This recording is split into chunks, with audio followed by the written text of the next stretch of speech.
Cabin mate 24 hours study hall and work space mobile app download చేసుకుని ఇప్పుడే మీ cabin book చేసుకోండి.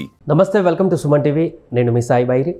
మే 7th దేశవ్యాప్తంగా mock drill నిర్వహించాలంటూ కేంద్ర హోంశాఖ ఇచ్చినటువంటి ఆదేశాల మేరకు దేశవ్యాప్తంగా ప్రముఖ పట్టణాలలో నగరాలలో మాక్ డ్రిల్ నిర్వహించబోతున్నారు. అసలు ఈ మాక్ డ్రిల్ ఎందుకు నిర్వహిస్తారు, ఎవరెవరు దీంట్లో పాల్గొంటారు, దేశవ్యాప్తంగా ఎట్ ఏ టైం ఇంతవరకు గతంలో ఎప్పుడన్నా జరిగిందా, దీనికి సంబంధించిన పూర్తి వివరాలు తెలుసుకుందాం. మనతో పాటు Suman TV news chief editor Keshav గారు ఉన్నారు. సార్ నమస్తే. నమస్తే. సో యుద్ధం మేఘాలు కమ్ముకున్నటువంటి ఈ సందర్భంలో దేశవ్యాప్తంగా మాక్ డ్రిల్ నిర్వహించాలనేటువంటి ఆదేశాలు ఎలా చూడొచ్చు అంటారు, దేనికి సంకేతాలు అంటారు? అంటే దేశాన్ని సన్నద్ధపరుస్తున్నటువంటి సంకేతంగా దీన్ని చూడాలి. ఒకటి ఏంటంటే నిన్న ఒక 2 సర్క్యులర్స్ రిలీజ్ చేసింది కేంద్ర హోంశాఖ. అప్రమత్తతకి సంబంధించి దేశవ్యాప్తంగా అన్ని రాష్ట్రాల్లో కూడా ఒక అలర్ట్నెస్ తీసుకొచ్చేటువంటి క్రమంలోనే ఈ సివిల్ మాక్ డ్రిల్ అనేటువంటి ప్రాసెస్ని తీసుకొచ్చారు. సో అన్ని రాష్ట్రాల్లో కూడా కొన్ని సెన్సిటివ్ ఏరియాస్ ఉంటాయి. ఇప్పుడు దేశవ్యాప్తంగా మాక్ డ్రిల్ అంటే కరోనా టైంలో అందరూ ప్రతి ఇంట్లోంచి బయటకు వచ్చి గంట కొట్టినట్టు అట్లా జరగదు. ఇది ఎలా జరుగుతుందంటే సెన్సిటివ్ ఏరియాస్ చాలా ముఖ్యమైనటువంటి అలర్ట్నెస్ ఉండాల్సినటువంటి ప్రదేశాలు.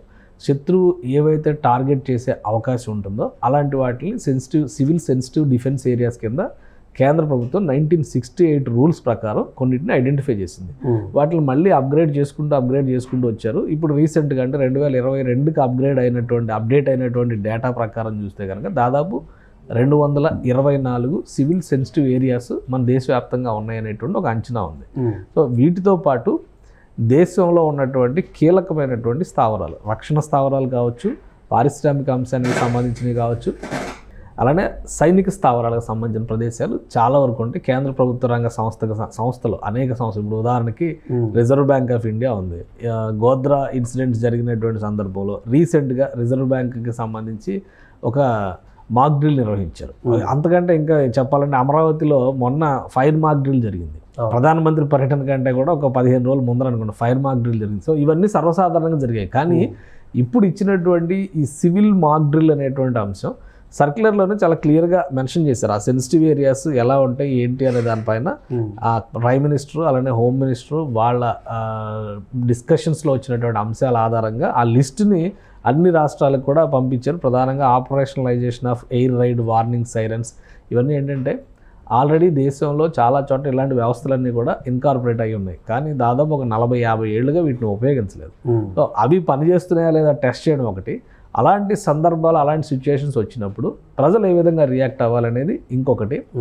ప్రజలకి ఈ వ్యవస్థలకి మధ్యలో అనుసంధానతగా కొన్ని పారామిలిటరీ ఫోర్సెస్ ఎట్లా మెయింటైన్ చేస్తున్నాం, అలానే సివిల్ మిలిటరీ ఫోర్సెస్ లాంటి వాటిని కూడా కొన్ని మెయింటైన్ చేస్తాం. ఏంటి, ఎన్సిసి లాంటివి, ఎన్ఎస్ఎస్ లాంటివి, నెహ్రూ యువ కేంద్ర సంఘటన లాంటివి, ఇవన్నీ కూడా యూత్తో మొత్తం అంతా కూడా నిండిపోయినటువంటి వాళ్ళందరికీ కూడా దాదాపుగా పోలీసింగ్ లాంటి రెస్పాన్సిబిలిటీస్, మిలిటరీ లాంటి రెస్పాన్సిబిలిటీస్ ట్రైనింగ్లో భాగంగా ప్రభుత్వ వ్యవస్థలన్నీ కూడా వీటిని అమలు చేస్తూ వస్తున్నాయి. సో వీళ్ళందరూ కూడా పార్టిసిపేట్ చేయాల్సినటువంటి అవసరం ఉంటుంది. దాన్ని దృష్టిలో పెట్టుకుని ఈ మాక్ డ్రిల్ అనేటువంటి అంశం 7వ తేదీన దేశవ్యాప్తంగా ఇది చేపట్టారు. ఒక విధంగా యుద్ధ సన్నద్ధతలో భాగంగానే దీన్ని మనం చూడాలి. వైజాగ్లో కానీ ఇక్కడ బేగంపేట ఎయిర్పోర్ట్లో కానీ అప్పుడప్పుడు విన్యాసాలు జరుగుతుంటాయి, సైనిక విన్యాసాలు. అంటే ఇవి ఇప్పుడు జరిగేది రెండు ఒకటే అనుకోవచ్చా? వాటికి దీనికి చాలా తేడా ఉంటుంది. ఎందుకంటే సైనిక విన్యాసాలు అనేవి సుహృద్భావ వాతావరణంలో చేసేటువంటి ప్రక్రియ. ఇది కంప్లీట్గా యుద్ధ సన్నద్ధత. ఇప్పుడు ఉదాహరణకి వైజాగ్లో ఈ మధ్య కాలంలోనే అమెరికా నేవల్ ఫోర్సెస్ ప్లస్ మన ఈస్టర్న్ నేవల్ కమాండ్ కలిసి మాక్ డ్రిల్ నిర్వహించింది. ఆ అంటే మన జలాలు ఉంటాయి కదా, అంతర్జాతీయ జలాల్లోకి వెళ్ళి ఓ 12 నాటికల్ మైల్స్కి అవతలకి అంటే చూసేటువంటి అవకాశం ఉండే విధంగా ఈ రకరకాల విన్యాసాలు చేస్తారు. రిపబ్లిక్ డే పెరేడ్ కూడా చేస్తారు. సో ఇవన్నీ ఏంటంటే మనకున్నటువంటి యుద్ధ పటిమ, యుద్ధ సామర్థ్యాన్ని, సన్నద్ధతని, ఆయుధ సంపత్తిని ప్రదర్శించేటువంటి అంశాలుగా వాటిని మనం చూస్తాం. ఇదేంటంటే పూర్తిగా యుద్ధానికి సంబంధించినటువంటి ప్రిపేర్డ్నెస్ కిందే మనం చూడాలి. మరీ ముఖ్యంగా సరిహద్దు రాష్ట్రాలన్నీ కూడా ఇప్పుడు గుజరాత్ మొదలుకొని గుజరాత్, రాజస్థాన్, అటు పంజాబ్, కొంత భాగం హిమాచల్ ప్రదేశ్, జమ్మూ కాశ్మీర్, ఈ ప్రాంతాలన్నీ కూడా సెన్సిటివ్ ఏరియాస్. అలానే ఇటువైపు చూసినప్పుడు ఆ బార్డర్ అంటే ఏ స్టేట్స్ ఉన్నాయో అన్ని చోట్ల అప్రమత్తం ఉండాలి. మన దేశానికి సంబంధించి 3 వైపుల నుంచి కూడా భూభాగాలు ఉన్నాయి కాబట్టి బంగ్లాదేశ్ అనగానే మళ్ళీ బెంగాల్ సరిహద్దులు, ఈశాన్య రాష్ట్రాలు ఇవన్నీ కూడా వస్తాయి. సో ఆ ప్రాంతాలన్నింటిలో కూడా పాఠశాలల్లో, ప్రభుత్వ కార్యాలయాల్లో, ఆసుపత్రుల్లో, వివిధ ప్రాంతాల్లో ఖచ్చితంగా ఈ మాక్ డ్రిల్స్ అనేవి జరుగుతాయి. తీర ప్రాంతాలకు వచ్చేసి కోస్టల్ సిటీస్ చాలా ఇంపార్టెంట్. మనం 1970 1లో ఫస్ట్ టైం పాకిస్తాన్తో యుద్ధం జరిగినటువంటి సందర్భంలోనే ఇలాంటి మాక్ డ్రిల్స్, సివిల్ మాక్ డ్రిల్స్ జరిగినాయి.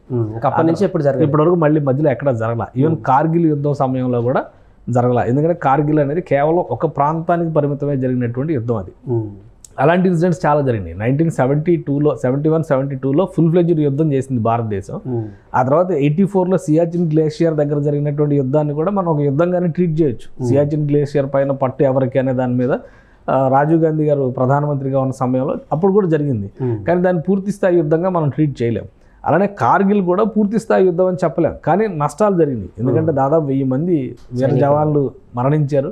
సో ఇట్లాంటి సమస్యలు ఉన్నాయి కాబట్టి అవి పూర్తి స్థాయి యుద్ధాల కింద చెప్పకపోయినా కానీ ఇండియాతో పాకిస్తాన్ ఇండియా యుద్ధాలు పూర్తి స్థాయిలో జరిగినాయి అంటే 65 వారు, తర్వాత 71 వారు, ఈ రెండింటిని 6 ఏళ్ల తేడాతోనే వచ్చినటువంటి యుద్ధాలు రెండు అవి కూడా. సో వాటిని పూర్తి స్థాయి యుద్ధాలుగా చూడాలి. 1948లోది కూడా కశ్మీర్ దురాక్రమణ సందర్భంగా జరిగినటువంటి ప్రతిఘటన తప్పితే పూర్తి స్థాయి యుద్ధంగా మనం చెప్పలేం. ఇప్పుడు ఇన్ని సంవత్సరాల తర్వాత ఇలాంటి సివిల్ మాక్ డ్రిల్స్కి కేంద్ర ప్రభుత్వం సంకేతాలు ఇచ్చిందంటేనే పూర్తి స్థాయి యుద్ధానికి కూడా ప్రిపేర్ అవుతున్నారనేటువంటి సంకేతాలు ఉన్నాయనేది ఒక ఆందోళన. ఎందుకంటే 71 వార్ జరిగినప్పుడు ఈస్టర్న్ నేవల్ కమాండ్లో మీరు ఘాజీ అని ఒక సినిమా కూడా వచ్చింది. సబ్మెరైన్తో వచ్చి పాకిస్తాన్ నేవీ ఫోర్సెస్ విశాఖపట్నం మీద దాడి చేయడానికి ప్లాన్ చేశారు. సో దాన్ని చివరి నిమిషంలో మన వాళ్ళు కౌంటర్ అటాక్ చేసి ఆ ఘాజీ అనే సబ్మెరైన్ని కూల్చేశారు, ముంచేశారు, పూర్తిగా దాన్ని ధ్వంసం చేశారు. సో అంటే అట్లాంటి అప్రమత్తత విశాఖపట్నం, హైదరాబాద్ ఉంది, సికింద్రాబాద్ కంటోన్మెంట్ ఉంది, ఇక్కడ ఆంధ్ర, ఒరిస్సా మొత్తం రెజిమెంట్స్ అన్నీ ఇక్కడ పనిచేస్తూ ఉంటాయి. సో ఇట్లాంటివి సైనిక స్థావరాలుగా ఉన్నటువంటి నగరాలన్నీ కూడా సెన్సిటివ్ ప్రాంతాలే. బెంగళూరులో కంటోన్మెంట్ ఉంది, ఔరంగాబాద్లో కంటోన్మెంట్ ఉంది. సో ఇవన్నీ కూడా సెన్సిటివ్ ప్రాంతాలు అవుతాయి. అలాంటి చోట్ల 100% మాక్ డ్రిల్స్ జరుగుతాయి. అక్కడ జరిగేటువంటి పాఠశాలలు కానీ, ప్రభుత్వ కార్యాలయాలు కావచ్చు, అలానే ప్రజా సంబంధమైనటువంటి ప్రధానమైనటువంటి ఆసుపత్రులు కానీ, బ్యాంకులు కానీ, అలాంటి చోట ఒక ఇమీడియట్ మీరు వెళ్తున్న రోడ్డు పైన సడన్గా ఒక ఎయిర్ స్ట్రైక్ జరుగుతుందంటే మీరు ఎలా రియాక్ట్ అవ్వాలి? ఆల్రెడీ జమ్మూ కాశ్మీర్లో లాస్ట్ 10-15 డేస్ నుంచి పూర్తి స్థాయి సన్నద్ధత ఉంది. ఎవరికి వాళ్ళు ఇళ్లల్లో నేలమాళిగల్ని ఏర్పాటు చేసుకుని అండర్ గ్రౌండ్ దీనిలోకి వెళ్ళిపోయి మళ్ళీ అక్కడ ప్రొటెక్ట్ అవుతున్నారు. స్కూల్స్కి వెళ్ళిన పిల్లలు కూడా ఒకవేళ స్ట్రైక్స్ ఏమైనా జరిగితే ఎలా ఎస్కేప్ అవ్వాలనే దాని మీద వాళ్ళకి ట్రైనింగ్ ఇస్తున్నారు. అంటే ఆ ప్రాంతంలో జరుగుతుంది. ఇంకొక విషయం ఏంటంటే ఆల్రెడీ ఈ civil mock drill last Sunday జరిగింది. పంజాబ్ బార్డర్లో ఉన్న ఫిరోజాబాద్లో జరిగింది. ఎందుకంటే ఫిరోజాబాద్ వెరీ సెన్సిటివ్ ఏరియా, చాలా పాకిస్తాన్ బార్డర్ చాలా దగ్గరగా ఉండేటువంటి పట్టణం అది. గతంలో కూడా 71 వార్ టైంలో ఫస్ట్ బుల్లెట్స్ పేల్చింది ఫిరోజాబాద్ మీదే. సో ఈ అంశాలను దృష్టిలో పెట్టుకొని అక్కడ మాక్ డ్రిల్ చేశారు. మాక్ డ్రిల్ చేయడం అంటే మామూలు మాక్ డ్రిల్ కాదు, పూర్తిగా పవర్ ఆఫ్. సాయంత్రం 8 గంటల రాత్రి 8 గంటల సమయంలో పవర్ ఆఫ్ చేసేసి రోడ్డు పైన వెళుతున్నటువంటి వాహనాలు కూడా లైట్లు ఆఫ్ చేసి సిగ్నల్స్ ఇచ్చి, అంటే సైరన్స్ మోగించి అనౌన్స్మెంట్లు చేసి అవన్నీ కూడా బంద్ చేసి ఒకవేళ అటాక్ జరిగితే ఎలా రియాక్ట్ అవ్వాలనే దాని మీద ఆ రోజు సెక్షన్ ఇచ్చారు. మొన్న సండే జరిగింది. సో ఆ ఎక్స్పీరియన్స్ తర్వాత ఏ క్షణమైనా కానీ, ఎందుకంటే పాకిస్తాన్ కూడా మాట్లాడుతుంది కదా, మేము బాంబులు వేసేస్తాం, అణుబాంబు వేస్తామని చెప్తున్నారు కదా. సో ఇట్లాంటి సంఘటనలు ఉన్నాయి కాబట్టి రేపు ఒకవేళ అటువంటి స్థితి ఎదురైతే దేశంలో ఏ ప్రాంతం మీదైనా అటాక్ చేయొచ్చు. ఇప్పుడు 2-3 మిసైల్స్ టెస్ట్ చేశారంటున్నారు. 2 మిసైల్స్ టెస్టింగ్స్ అయితే జరిగినాయి, దాని వీడియోస్ కూడా వచ్చినాయి. ఏకంగా మేము 1000 కిలోమీటర్ల వరకు వేస్తాము, 2000 కిలోమీటర్లు వేస్తామని చెప్తున్నారు. 450 కిలోమీటర్ల రేంజ్ ఒకటి, 120 కిలోమీటర్ల రేంజ్ ఒకటి టెస్ట్ చేశారు. రేపు అలా ఆ టార్గెట్ రేంజ్లోకి వచ్చేటువంటి నగరాలు వేటినైనా కానీ కొట్టేటువంటి ప్రమాదం ఉండొచ్చు. ఉదాహరణకి ఢిల్లీ చాలా దగ్గరగా ఉన్నటువంటి ప్రదేశం కాబట్టి సరిహద్దుల నుంచి ఢిల్లీని టార్గెట్ చేయడానికి అవకాశం ఉండొచ్చు. కాబట్టి ఉత్తరాదిలో అత్యంత అప్రమత్తత ఉండేటువంటి అవకాశం ఉంది. దక్షిణాదికి సంబంధించి సెన్సిటివ్ ఏరియాస్ అన్ని చోట్ల కూడా ఈ మాక్ డ్రిల్స్ జరిగేటువంటి ఛాన్సెస్ ఉన్నాయి. అంటే రేపు జరిగేటువంటి మాక్ డ్రిల్ స్టూడెంట్స్కి అవగాహన పరంగా కూడా చాలా వరకు ఉపయోగపడుతుందని చెప్పుకోవచ్చు. అంటే ఉపయోగపడుతుంది. ఇది ఏంటంటే ఈ మాక్ డ్రిల్లో ఆ నోట్లో కూడా చాలా క్లియర్గా రాశారు. మనం ఇందులో ఫస్ట్ పాయింట్ ఈ మామూలుగా 5 పాయింట్స్ డిస్కస్ చేస్తున్నారు. దానికి కాకుండా 2 సర్క్యులర్స్ సెంట్రల్ గవర్నమెంట్ రిలీజ్ చేసింది. అందులో ఫస్ట్ సర్క్యులర్ ఏమో మాక్ డ్రిల్స్ చెయ్యండి అనే దాని మీద ఫస్ట్ సర్క్యులర్ ఇచ్చింది. రెండో సర్క్యులర్లో ఎవరెవరు ఏం చేయాలనే దాని మీద చాలా క్లియర్గా ఇచ్చారు. Conduct of civil defence mock drill on 7th May 2025 దానికి సంబంధించి కొన్ని అంశాలను ప్రస్తావించారు. అందులో చాలా క్లియర్గా చెప్పింది ఏంటంటే rehearsal across the exercise and rehearsal across the 224 categorised civil defence districts. మామూలు డిస్ట్రిక్ట్స్ కాదు ఇవి, సివిల్ డిఫెన్స్ డిస్ట్రిక్ట్స్ అని చెప్పని ఆల్రెడీ నోటిఫై చేసింది సెంట్రల్ గవర్నమెంట్. కాబట్టి ఆయా రాష్ట్రాలకు వెళ్ళినటువంటి జాబితాలో వాళ్ళకున్న సివిల్ డిఫెన్స్ డిస్ట్రిక్ట్స్ ఏంటి అనేది గవర్నమెంట్స్కి ఆ నోట్లో క్లియర్గా ఉంటుంది. సో దాన్ని బట్టి వాళ్ళ యాక్టివిటీ మొదలు పెడతారు. ఆ civil defence districts of the country 7/5/2025 ఆ రోజు చేయాలనేది చెప్పారు. The conduct of exercise is planned up to the village level. The exercise AIIMS to assess and enhance the readiness of civil defence mechanisms across the states and union territories. అది రెండో point ఏంటంటే ఇందులో ఎవరెవరు participate చేస్తారనే దానిపైన కూడా civil defence wardens, volunteers, home guards అంటే యాక్టివ్గా ఉన్న హోమ్ గార్డ్స్, అలానే రిజర్విస్ట్ వాలంటీర్స్. హోమ్ గార్డ్స్లో కూడా రిజర్వ్డ్ వాలంటీర్స్ని తీసుకునేటువంటి వ్యవస్థ ఉంది. వాళ్ళందరూ కూడా ఇన్వాల్వ్ అవ్వాలి. ఎన్సీసీ క్యాడెట్స్ అంటే ఆల్మోస్ట్ అందరు స్టూడెంట్స్ వస్తారు. ఎన్ఎస్ఎస్, తర్వాత ఎన్వైకేఎస్ అంటే నెహ్రూ యువక్ కేంద్ర సంఘటన, మొత్తం దేశవ్యాప్తంగా నెహ్రూ యువక్ కేంద్రాలు పనిచేస్తాయి, వాటికి సంబంధించి. తర్వాత college or school students is envisaged. So ఆ విధంగా వీళ్ళందరిని ఇన్వాల్వ్ చేసి ఫస్ట్ అలర్ట్నెస్ తీసుకురావాల్సింది వాళ్ళ ద్వారానే. అందులో కూడా ఒక 5 కేటగిరీస్ అనలైజ్ చేశారు. ఎయిర్ స్ట్రైక్స్ జరిగితే ఎలా రియాక్ట్ అవ్వాలి, ఒకవేళ సెన్సిటివ్ ఏరియాస్ పైన అటాక్ జరుగుతుందని అనుమానం ఉంటే వెంటనే వాటిని ఎలా కవర్ చేయాలి, మళ్ళీ వెంటనే ఎలా అన్కవర్ చేయాలి.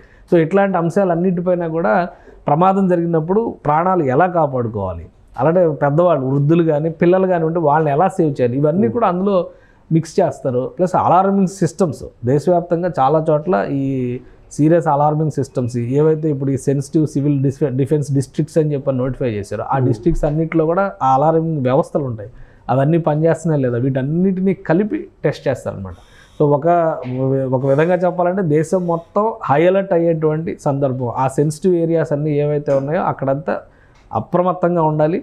మిగతా చోట్ల కూడా జాగ్రత్తగా ఉండాల్సినటువంటి అవసరం ఉంటుంది. ఎందుకంటే ఎక్కడేం జరుగుతుందో తెలియదు. స్లీపర్ సెల్స్ అని చెప్పని మనం ఈ మధ్య వింటా ఉన్నాం టెర్రరిస్ట్ యాక్టివిటీస్ విషయంలో. సో ఇప్పుడు నేరుగా యుద్ధం అనేది కనుక జరిగితే ఎక్కడైనా అటాక్ జరగవచ్చు. ఇలాంటి స్లీపర్ సెల్స్ యాక్టివేట్ కావచ్చు. ఇక్కడ ఏం జరగదులే అనుకున్న చోట కూడా కొన్ని సంఘటనలు జరగవచ్చు. మొన్న ఎన్ఐఏ ఒక హై అలర్ట్ ఇచ్చింది. హైదరాబాద్ సిటీకి సంబంధించి కుకట్పల్లి, మియాపూర్ దగ్గర నుంచి ఎల్బీ నగర్ వరకు కొన్ని సెన్సిటివ్ ఏరియాస్ని ఐడెంటిఫై చేసి ఎక్కువ జనసమ్మర్దం ఉన్న ఏరియాస్ ఏవి టార్గెట్ చేయడానికి అవకాశం ఉందనేటువంటి వాటిలో అనూహ్యంగా కొత్త పేర్లు వచ్చినాయి. గతంలో ఎప్పుడు అవి లేవు. Old city related, Dilsukhnagar hotspot, ఎందుకంటే 3 బ్లాస్టులు జరిగినాయి ఇప్పటివరకు. అట్లాంటి వాటి పైన మాత్రమే ఫోకస్ ఉండేది. కానీ కొత్తగా మియాపూరు, శేర్లింగంపల్లి ఐటీ కారిడార్ ఉంది కాబట్టి ఇటువైపు టార్గెట్, కుకట్పల్లి ఏరియా జనసమ్మర్దం ఎక్కువగా ఉంది కాబట్టి. సో ఇట్లాంటివన్నీ కూడా లిస్టులోకి వస్తున్నాయి. ఏదైనా జరగవచ్చు కాబట్టి టోటల్గా అప్రమత్తతో ఉండాలి. సెన్సిటివ్ ఏరియాస్లో మరింత జాగ్రత్తగా ఉండాల్సినటువంటి అవసరం ఉంది. అందులో భాగంగానే ఈ మాక్ డ్రిల్స్ జరిగేటువంటి ఛాన్స్ ఉంది. దానికి ఒక ప్రణాళికని అనౌన్స్ చేసింది ప్రభుత్వం. ఆ ప్రణాళిక ప్రకారం నిర్వహించేటువంటి బాధ్యత స్థానిక యంత్రాంగానికి అప్పగిస్తారు. Right sir. అది మే 7వ తారీఖు దేశవ్యాప్తంగా జరిగేటువంటి మాక్ డ్రిల్కి సంబంధించినటువంటి అంశం. సో మాక్ డ్రిల్స్ రోజు ఎలాంటి అప్రమత్తత ఉండబోతుంది, ఎలాంటి మాక్ డ్రిల్ జరుగుతుంది అనేది కూడా మనం కూడా ఆసక్తిగా చూడాల్సిన అవసరం ఉంది. సుమన్ టీవీలో మీ పర్సనల్ అండ్ బిజినెస్ ప్రమోషన్స్ కోసం కింది నెంబర్కి కాంటాక్ట్ చేయండి.